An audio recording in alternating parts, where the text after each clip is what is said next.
Hello and welcome back. If you are new to the channel, I make one game a month, and today I want to talk about June's game. It has been released a little bit late, but it is available now for download. The game, as mentioned in previous videos, is the Last Mob Witness Remastered. It is an enhanced version of my previous game, but there are some differences that I will talk today. Please don't forget to click like and subscribe if you want to support me. It is a lot of work to release one game a month for free, so your help is really appreciated. So what's new? What's the difference this time? First, the graphics change. The backgrounds are in 2.5D dimensions. It's a mix of 2D and 3D graphics to give it more depth. Second, there are minor adjustments in gameplay. The tutorial has been updated to reflect the changes here at the start of each gameplay. One of the major changes is that you can kick enemies, and enemies can also kick you back, especially when they are locked and unable to escape from your attacks.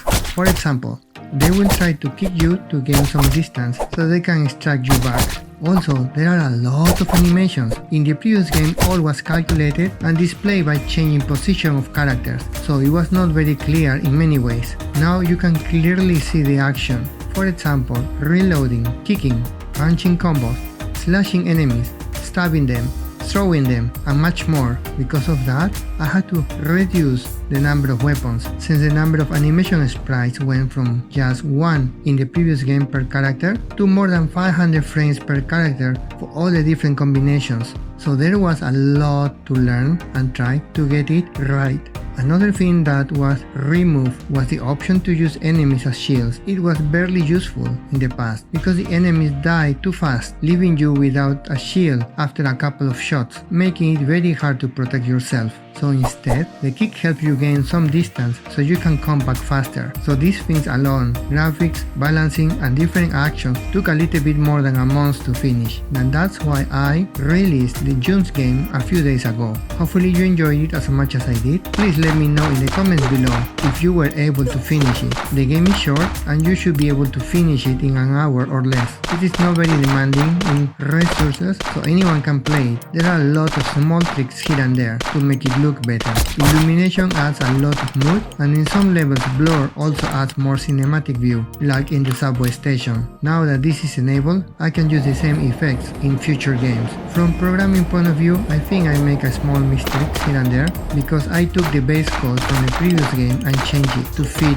the new code. But I waste so much time trying to understand several parts, and removing a lot of code that was made me waste so many days. Another part that is very hard still to manage properly and that will be used in future games is the state management. What is state?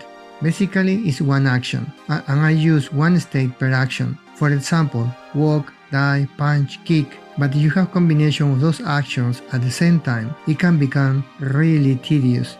For example, I can walk and cover myself at the same time. There is an animation for that, but I had to create a state called walk and cover. Then if you want to shoot while I'm covering and walking, I had to create a new state for that too, and that was for every weapon. So the code grows a lot and becomes a lot more difficult to read.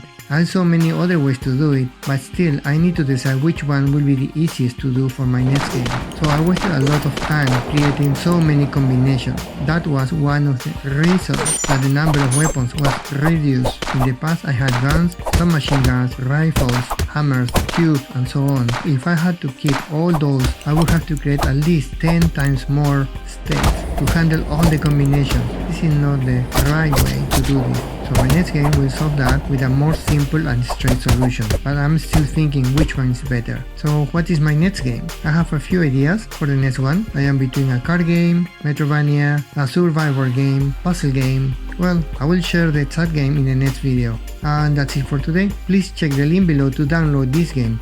It is free, but if you want to support me, you can donate in the download screen or by giving me a coffee. Links below, and see you next week. Thank you for watching till the end.